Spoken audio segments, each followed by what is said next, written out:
Buenos días. Bienvenido, Nika. A pesar del retraso, todo acaba bien cuando acaba bien. Y en primer lugar, yo quería agradecer tu presencia para presentar este ciclo de Marta Mesaros, tu madre, y agradecer también la presencia del Consulado General de Hungría en Barcelona, el cónsul y sus colaboradoras que han sido muy activos en toda esta preparación, siempre en contacto también con el Magyar Film Institute, con mi colega Jorgi Raduli. Y en esta operación además se ha añadido Víctor Paz a través de la empresa Lost and Found, que es la distribuidora que ha comprado los derechos para España de una serie de películas de Marta Mesaros, restauradas, digitalizadas, subtituladas, y que en buena parte nutren el programa que vamos a presentar. Bueno, que de hecho ya hemos empezado a presentar estos días. No es la filmografía completa, que es muy extensa. Son unos 12 títulos y dentro de esta corpus de la obra de Marta Mesaros, 10 películas han sido fotografiadas por su hijo Nika, que además tiene otro apellido ilustre, que es Jansson, con lo cual los orígenes cinematográficos por parte de padre y de madre pues son realmente muy potentes, ¿no?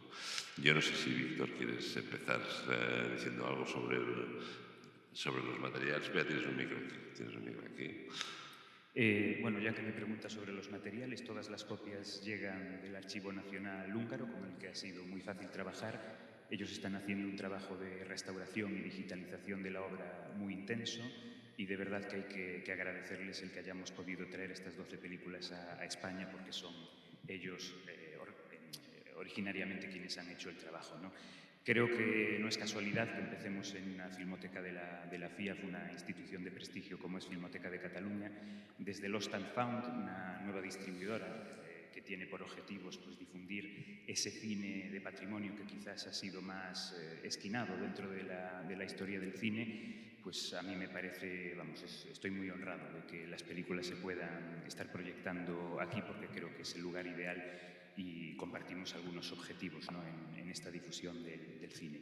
Y ya por último, aunque no estén por aquí, también agradecer a la Mostra de Films de Dones que estén haciendo tantísimas actividades en torno a las películas, porque creo que esto está animando a que el público venga a las salas, y por supuesto al Consulado de Hungría aquí presente con el cónsul y sus colaboradoras, como ha dicho Esteba, que han permitido que Nika Yancho se encuentre hoy aquí entre nosotros. Y ya sin más, le paso a él la palabra, que es el protagonista y quien mejor conoce el cine de su madre.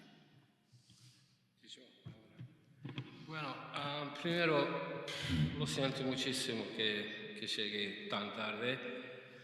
Pensaba que vamos a hacer esta tarde, no sé por qué, no sé, tenía esta idea. Por la tarde también, Sí, Por la tarde también. sí, yo sé, ahora sí.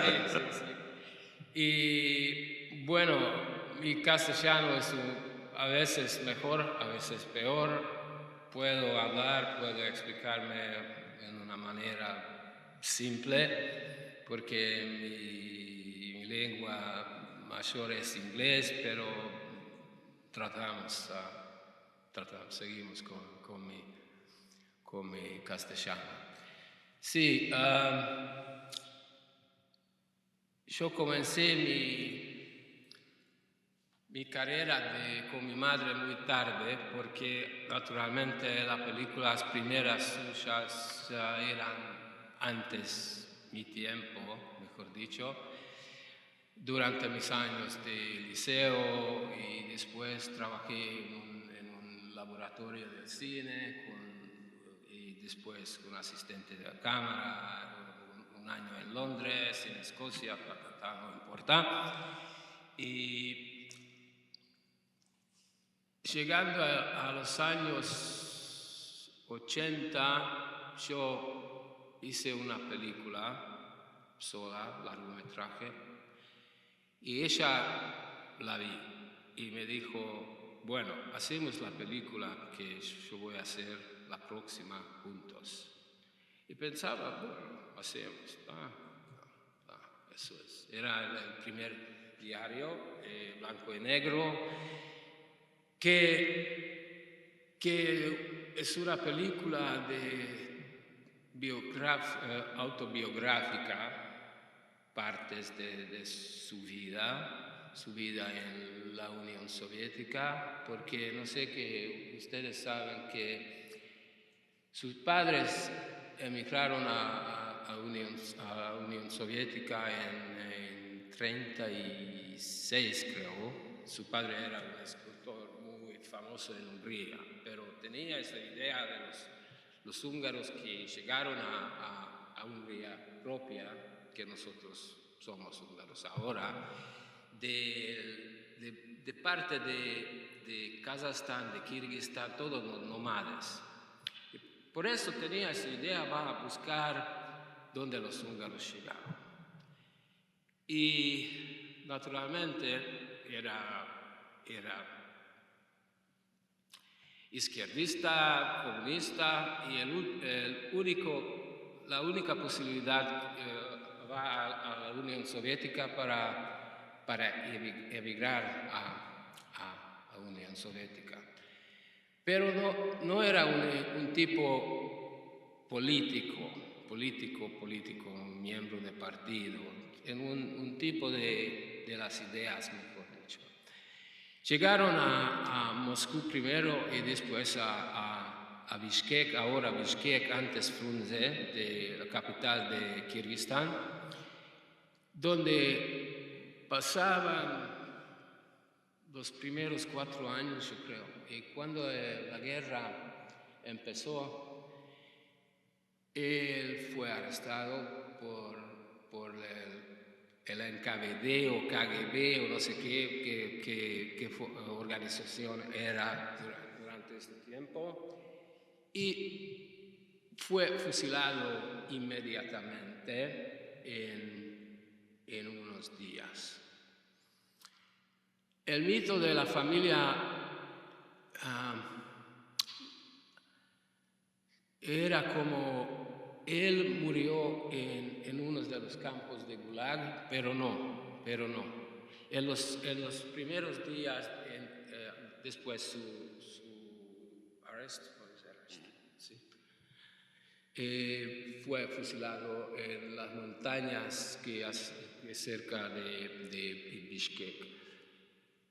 Y su madre murió de la fiebre de typhoid fever, de tifus, en un año. Y Marta y sus hermanas llegaron a ¿qué es esto I forgot as well. Yeah, orphanage. Hasta 46. Después de la guerra, ella y las hermanas fueron adoptadas por una familia húngara que vivieron en Bishkek. Y después llegaron a Budapest en 46 y eso es. Pero la familia adoptada era muy comunista, muy stalinista, muy estricto. La mujer que era la jefa de la familia era Magda en la película, sí. Magda en la película tiene otro nombre naturalmente en la vida, pero ellas dos siempre luchaban sobre la verdad del desaparición de su padre. Porque la mujer, como una stalinista, con un fe muy profundo, nunca le dijo la verdad, que era fusilado. Sí, era el mito de cómo desapareció papá durante la guerra, era el ejército ruso y todo esto, pero nunca. Y en 49 ella se fue a Moscú a estudiar cine. Como la primera mujer aceptada por los soviéticos, por los rusos, participar en el curso de la dirección de cine. Era como un milagro que una mujercita que tiene 19 años, que es una profesión para los hombres muy machista, ¿no? Pero ella, como siempre es y era una luchadora, manejó su vida entre las rocas de los hombres en su vida, hasta llegando a Hungría, después terminando la escuela en Moscú en 54, creo. Y bueno, después de un tiempo encontraron a mi padre y ella en 58. Y mi padre se divorció de mi madre original porque yo soy el hijo adoptado de Marta, y empezaron a vivir juntos. Y su primera película era, ¿cómo se llama el Cutty en inglés?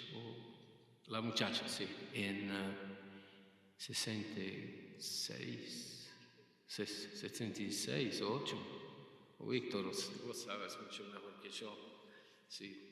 Yo tengo un papel pequeño en la película con mi nombre segundo, Gaspar, porque yo soy Miklos, y la familia, porque Miklos es mi padre. No puede ser que junior hasta 60, ahora tengo, y empezaba a usar Gaspar, pero Gaspar es tan raro, nunca usaba en la familia, y después nosotros cambiamos a Nika, que era mi diminutivo en mi juventud. Y bueno, llegamos después de la escuela de cine, todo en los años 70, un poquito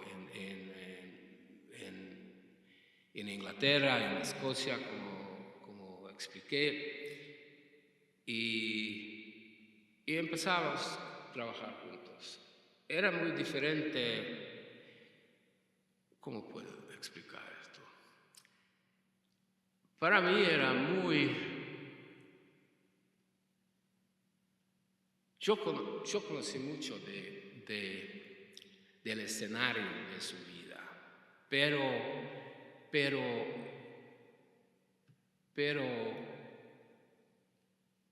¿qué sintió en una situación, esto de la familia, recuerdos de la familia de madre, no me importaba tanto antes. Y cuando terminamos la película, sí, una sorpresa era para mí, muy fuerte. Y hay que explicar que la forma y las circunstancias políticas a aquel tiempo, en los años 80, eran no tan duros como en los años 60, 70. Y toda la gente que la vi, del ministro de Cultura y los jefes de la Fundación del Cine, no sé qué, los nombres oficiales a aquel tiempo, yo no sé ahora, pensaban que esta película no va a pasar. No va a pasar por razones políticas. Porque tenía un final diferente que está ya en la segunda parte, y dijeron, nosotros no vamos a pasar, los rusos van a decir que qué es esto, la verdad, la chica en Rusia desapareció, su padre, cárcel, todo. It was not banned. What is it banned? No fue censurada. Sí, no censurado, no. Pero no llegó a las cines tampoco. Y hasta un tiempo que la gente de Cannes llegaron a Hungría a ver películas para la selección oficial a Cannes, y alguien les mostró la película y ellos dijeron, bueno, esa es la película que nosotros queremos. Y en este momento no había más posibilidad para los oficiales que permitir mostrar la película. Con la clausura que cambiamos en los últimos 5 minutos. Por eso tenemos como todo así, goodness gracious. Era una película típica de aquel tiempo, una comedia, con muchas canciones, con los mejores actores del tiempo que eran muy conocidos antes de la guerra. Por eso tiene una pinta sarcástica también como un final de la película. Bueno, y llegó a Cannes y ganó el Silver Palm, no sé cómo se llama. Sí, tú sabes mucho mejor que yo.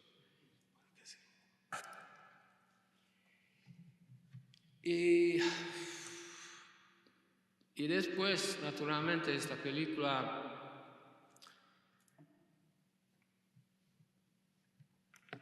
tiene su camino a todos lados del mundo, con los 2 partes después que nosotros rodábamos, el diario segundo y el tercero. Y eso es. Y yo, lamentablemente, ahora mi madre no está bien. Y eso significa que no vamos a hacer una película más. Estoy pensando hacer un documental, un pequeño documental de su vida, porque ella es muy fuerte, muy enérgica. También su mente es un poco, pero físicamente muy fuerte.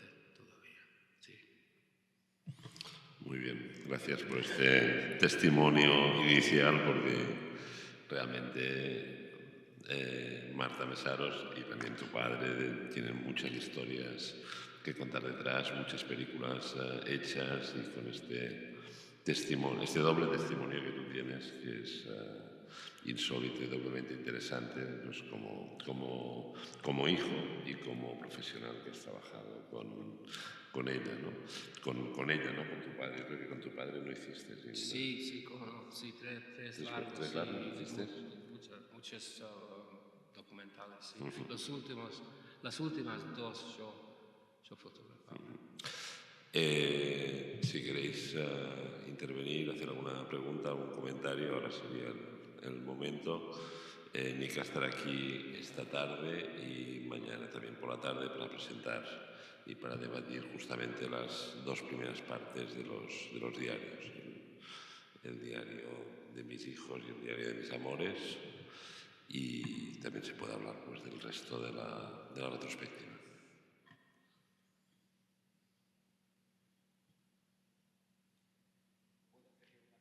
Por supuesto. Para animar el ambiente. Ya que fuiste el director de fotografía de esta película, a mí me gustaría que hablases un poco de la aproximación precisamente estética, ¿no? ¿Por qué se rodó en blanco y negro? ¿Por qué está rodada con un estilo que puede quizás remitir al de la época, que no está hecho como si fuera en los años 80, ¿no? También a nivel de sonido, la aproximación con el sonido, bueno, es bastante particular a nivel técnico la película. Yo creo que ¿por qué hicimos la película en blanco y negro? Era para usar los archivos, y para como juntar los archivos con el footage que nosotros hicimos. Y el tamaño también, la academia de 4:3. Y yo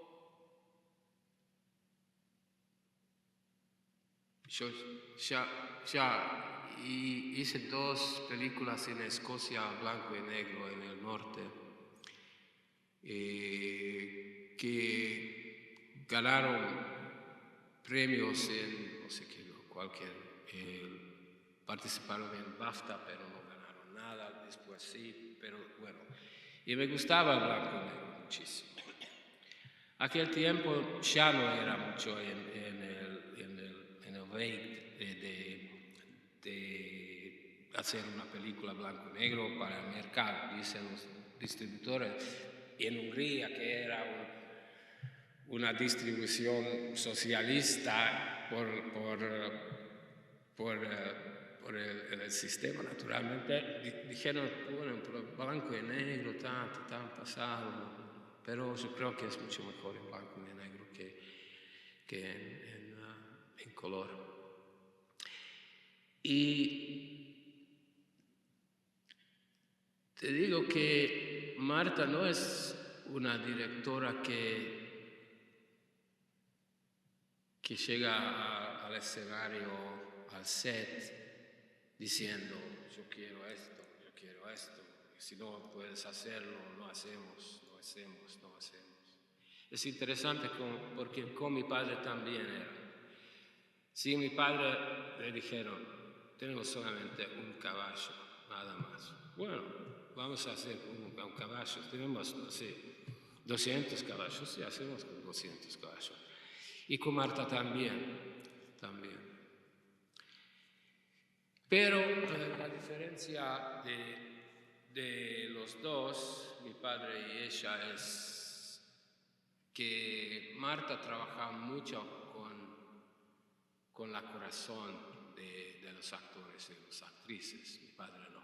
Mi padre, la presencia de un carácter es importante, o era importante, mejor dicho, y es el más importante del método de la dirección. En el caso de los 3 diarios de tu madre, que donde realmente hay casi un ejercicio de psicoanálisis, digamos, de mirar el pasado, de mirarse en el propio espejo, de crearse un espejo donde mirarse.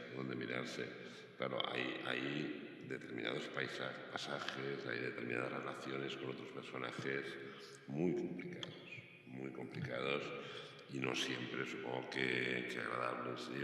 La pregunta sería si para tu madre esta película fue un exorcismo, fue una liberación, fue un proceso doloroso que tenía que pasar, digamos, para pasar página de todo aquello. Tú que lo viviste como hijo y desde el momento de la creación de estas escenas, ¿cómo interpretas que ella hizo todo este proceso, ¿no? Marta, como conté ya, es una luchadora con una boca grande, muy expresiva. Puede luchar por su interés.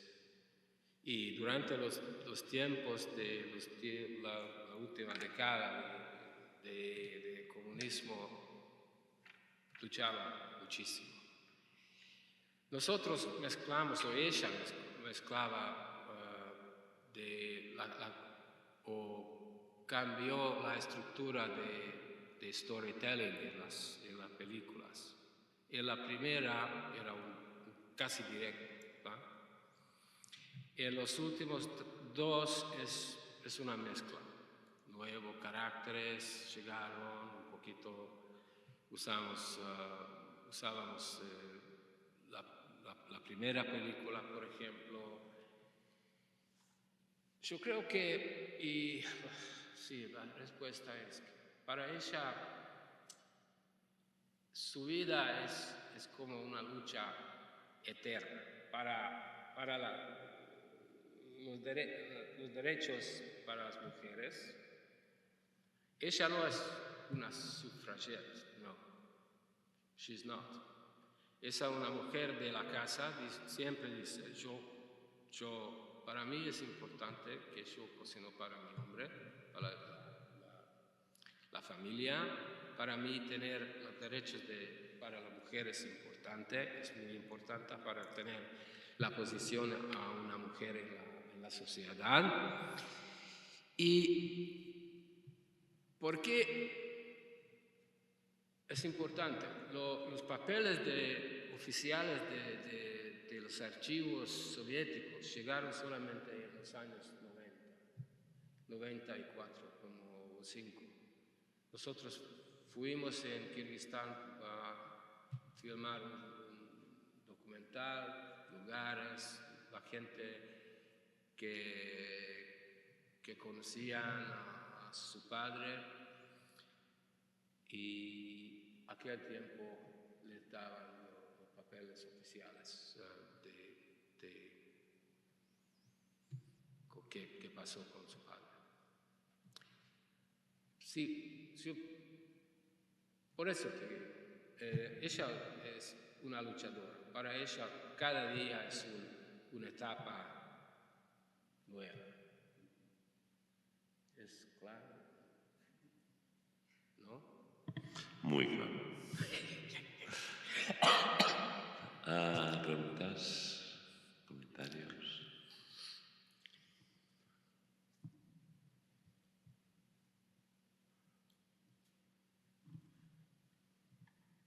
Sí, hay dos películas más de Marta. Una se llama La pequeña Vilma, que era pues la última parte de los diarios. No tiene el título diario, pero la última rodaje grande en Kirguistán en 2000 o 99.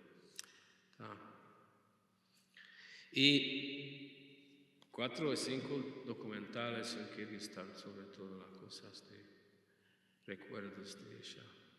Sí. Bueno. Bien, no sé si hay alguna pregunta o después os queréis aproximaros. Mica estará un rato más por aquí y si no, pues esta tarde y mañana Sí. nos veremos a hablar de los diarios de Marta y de la lucha en tiempos difíciles. Gracias.